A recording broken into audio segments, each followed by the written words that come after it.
She sat there trembling, tears threatening to spill as the words hit her like a physical blow. You should probably lose a few pounds. You're too fat. Haley had spent 2 weeks texting Jeffrey, building up the courage for this moment, convincing herself that maybe, just maybe, this time would be different. It wasn't. Her hands shook as she grabbed her purse, desperate to escape before she completely shattered in front of him.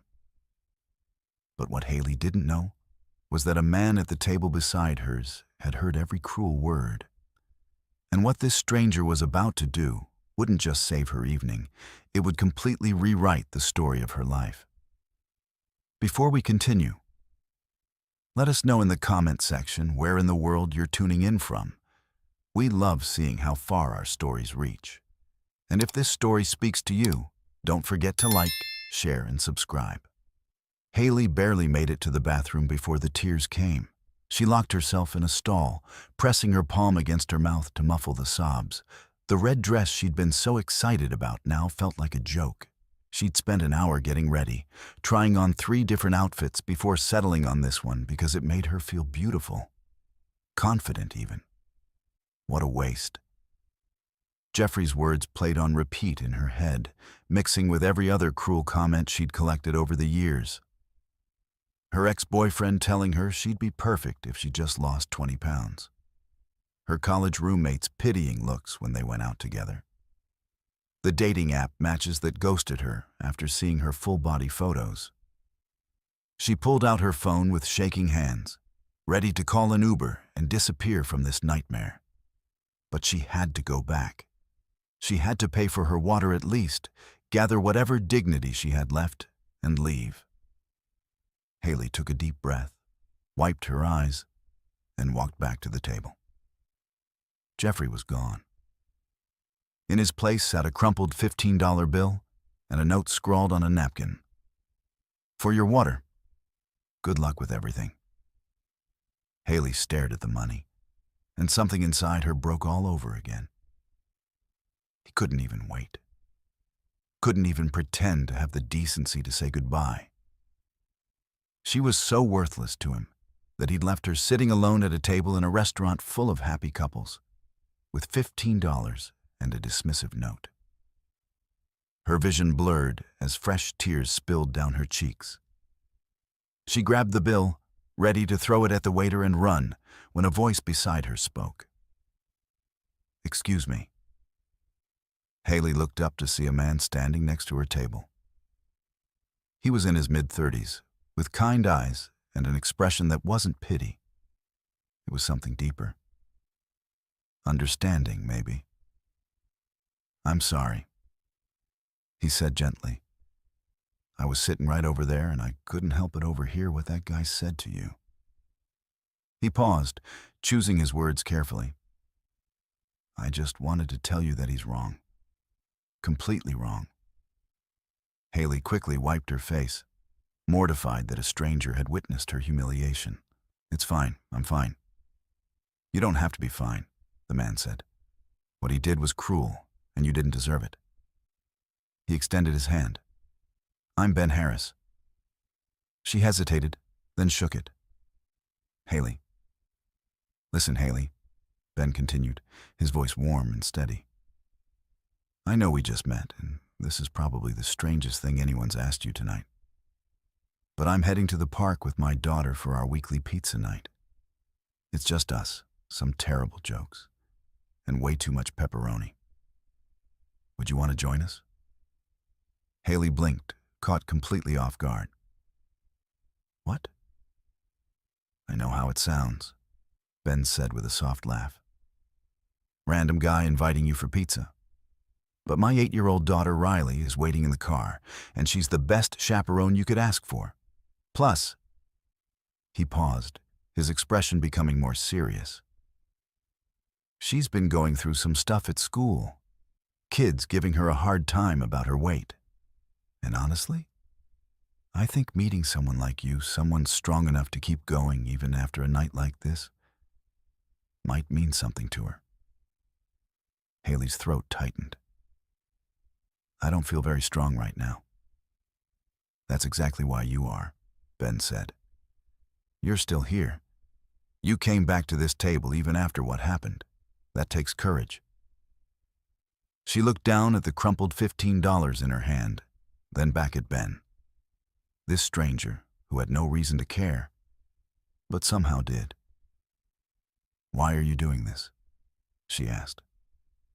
Ben's eyes softened. Because I know what it feels like to be invisible.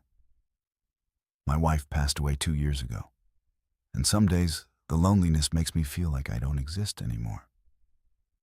But then I remember that the smallest acts of kindness can change everything.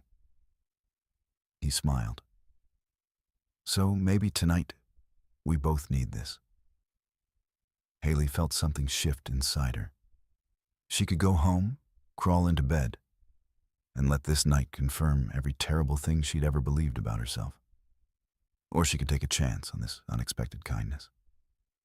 Okay, she said quietly. Pizza sounds good. Ben's face lit up. Yeah, that's great. Come on, Riley's going to be so excited. She's been asking me all week if we could invite someone new to pizza night. As Haley stood and followed Ben toward the door, she glanced back one last time at table 7, at the crumpled bill and the cruel note. Then she walked out of the Magnolia Bistro, leaving her humiliation behind. For the first time in hours, maybe years, she felt like she could breathe. The park was quiet except for the sound of crickets and distant laughter from a group of teenagers near the basketball courts. Ben led Haley to a picnic table under a large oak tree, where a little girl with curly brown hair and bright eyes was already waiting, swinging her legs back and forth. Daddy? Riley jumped up, then stopped when she saw Haley. Who's this? This is my new friend, Haley, Ben said, setting down 2 pizza boxes on the table. She's joining us for pizza night. That okay with you? Riley studied Haley for a moment and broke into a wide grin. Yeah, I like your dress. It's really pretty. Something warm spread through Haley's chest. Thank you, sweetheart. They sat down, and Ben opened the boxes. 1 pepperoni, 1 veggie. Fair warning, he said to Haley. Riley's going to ask you a million questions. She's basically a tiny investigator. I am not, Riley protested, then immediately turned to Haley. Do you like drawing? What's your favorite color? Do you have any pets? Haley couldn't help but smile. I love drawing, actually. I'm a graphic designer. My favorite color is purple, and I have a cat named Pepper. Purple's a good choice, Riley said seriously, taking a bite of pizza. I like yellow because it's happy. Even when you're sad, yellow makes things better. Ben caught Haley's eye and smiled. There was something about the simplicity of sitting here, eating pizza with these 2 people, that made the chaos of the evening feel distant. So, Haley, Ben said, handing her a slice. Tell us something good about your day. Before tonight went sideways. Haley thought for a moment. I finished a logo design for a client this morning. It took me 3 weeks to get it right. But when I finally nailed it, I felt like I could conquer the world. She paused. That feeling didn't last very long. Feelings don't have to last forever to be real, Ben said quietly. You did conquer something today. That guy at the restaurant, he doesn't get to erase that. Riley looked between them, sensing the weight of the conversation. Did someone say something mean to you? Haley hesitated, unsure how to explain it to a child. But Riley's eyes were so open, so sincere, that she found herself answering honestly. Yeah. Someone said something really mean about how I look. Riley's face scrunched up in anger. That's not okay. My teacher says people who say mean things are just unhappy inside. She reached across the table and patted Haley's hand. "I think you're really pretty." Haley felt tears prick her eyes again, but this time they weren't from pain. "Thank you, Riley. That means a lot." Ben watched the exchange, and Haley saw something flicker across his face. Grief, maybe, or recognition. He cleared his throat. "Riley knows a little bit about mean comments. She's been dealing with some kids at school who haven't been very kind." Riley looked down at her pizza. "They call me chubby, and they say I eat too much at lunch." Haley's heart clenched. "I'm so sorry, Riley. That's not fair." "My dad says they're just jealous because I'm awesome," Riley said, but her voice was smaller now. "But sometimes it still hurts." "It does hurt," Haley agreed. "And it's okay to admit that. Your dad's right, though. You are pretty awesome." Ben leaned forward, his elbows on the table. "I tell her every day that what matters isn't what other people think. It's what she thinks about herself." He glanced at Haley. "I'm still learning that lesson myself, honestly." "How do you do that?" Haley asked. "Just stop caring what people think." "I don't think you ever completely stop caring," Ben said. "But you learn to care more about the people who actually matter, the ones who see you for who you really are." He paused, his expression growing distant.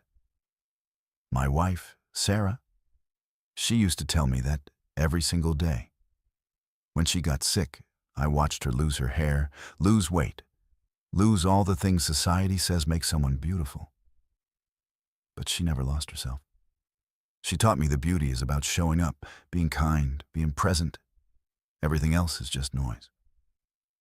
Riley reached for her dad's hand. "I miss Mommy." "I know, baby. Me too." Ben squeezed her hand, then looked at Haley. "Sarah passed away from cancer 2 years ago. Some days are harder than others, but we're figuring it out together." Haley felt a lump in her throat. "I can't imagine how hard that must be." "It's the kind of pain that changes you," Ben said. "But it also teaches you what really matters. Life's too short to waste it on people who don't see your value." He smiled softly. "That's why when I heard that guy talking to you like that, I couldn't just sit there. Sarah would have marched right over and given him a piece of her mind. I figured the least I could do was make sure you knew he was wrong."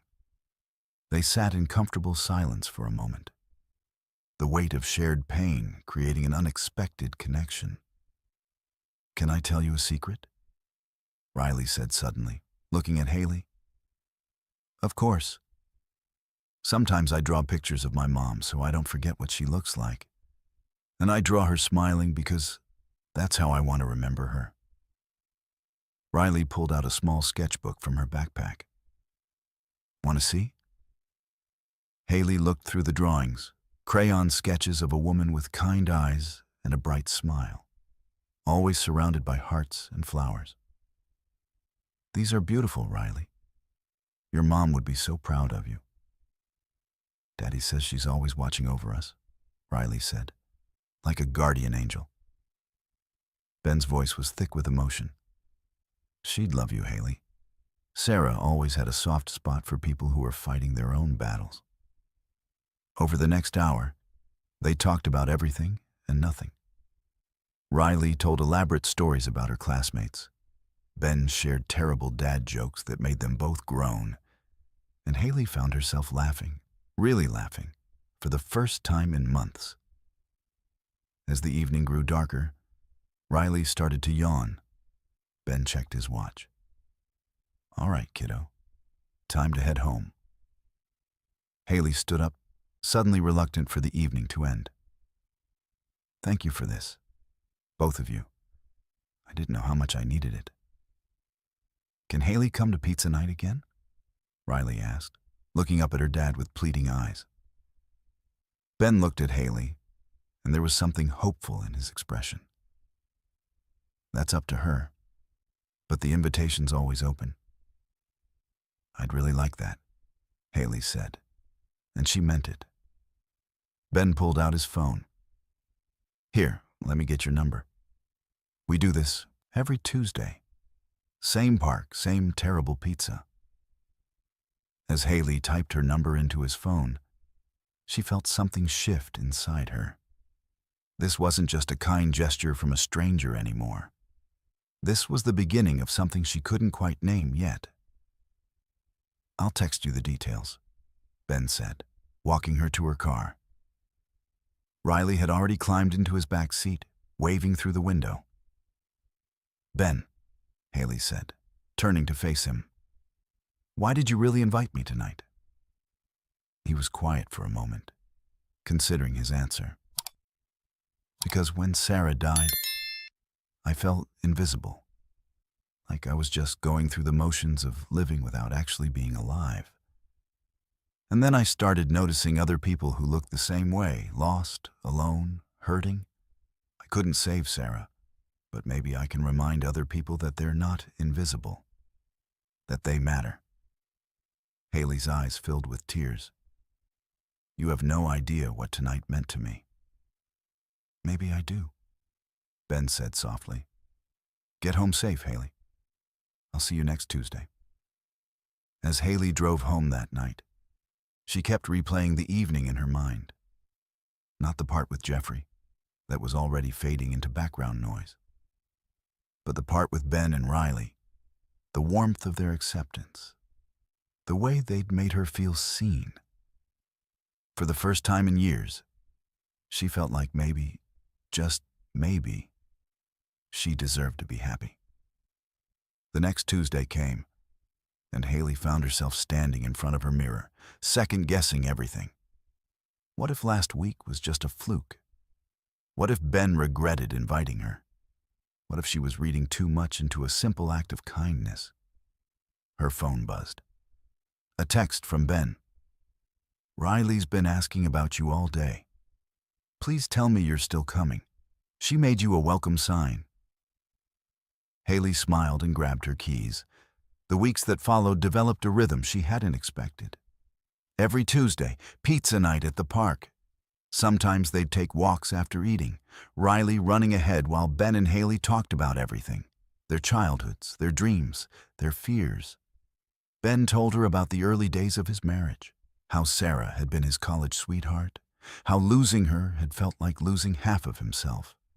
Haley opened up too, about the years of feeling inadequate, about the string of failed relationships that had all ended the same way. I started believing I was the problem, she admitted one evening while Riley played on the swings. Like there was something fundamentally wrong with me that I needed to fix. There's nothing wrong with you, Ben said firmly. Those guys were just too shallow to see what was right in front of them. You don't have to say that. I'm not just saying it, Haley. I mean it. He turned to face her, his expression serious. You're talented, you're kind, you're funny. You light up when you talk about your work. You make my daughter laugh. You've shown up every single Tuesday, even though we're basically strangers who happen to meet on the worst night of your life. That's not someone who's broken. That's someone who's brave. Haley felt her cheeks flush. Ben. Daddy, Haley, watch me. Riley called from the top of the slide. The moment passed, but something had shifted between them. By the third month, Haley wasn't just coming for pizza night anymore. She'd stop by on weekends to help Riley with art projects. Ben would text her funny memes during the day, and she'd send him photos of Pepper doing ridiculous cat things. They fell into each other's lives so naturally that Haley sometimes forgot they'd only known each other for a few months. One Saturday afternoon, Haley was helping Riley paint in Ben's backyard when Riley asked, "Are you going to be my new mom?" Haley nearly dropped her paintbrush. What? No, sweetheart, I'm just your friend. But you make Daddy smile again, Riley said matter-of-factly. He stopped smiling after Mommy died. but now he smiles all the time when you're here.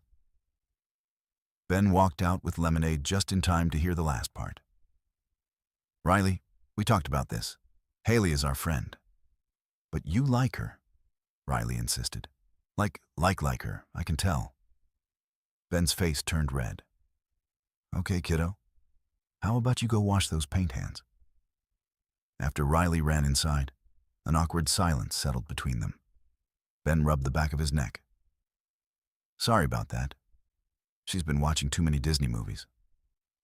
It's okay, Haley said, though her heart was racing. Kids say what they see. Ben met her eyes. Haley, He stopped, seeming to struggle with his words. These past few months have meant a lot to me. More than I expected. To me too, she said softly. But I don't want to rush anything or make you uncomfortable. You came into our lives at a really vulnerable moment, and I just want to make sure Ben, Haley interrupted gently. What are you trying to say? He took a breath. I'm trying to say that somewhere between pizza nights and terrible jokes and watching you teach my daughter that she's perfect exactly as she is, I started falling for you.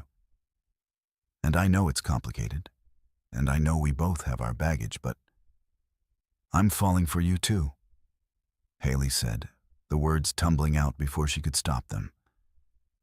I have been for a while now. I just didn't think you could feel the same way about someone like me. Someone like you? Ben moved closer. Haley, you're everything. Don't you see that? She felt tears building. I'm still learning to. Then let me help you see it, he said, reaching for her hand. Every day, for as long as you'll let me.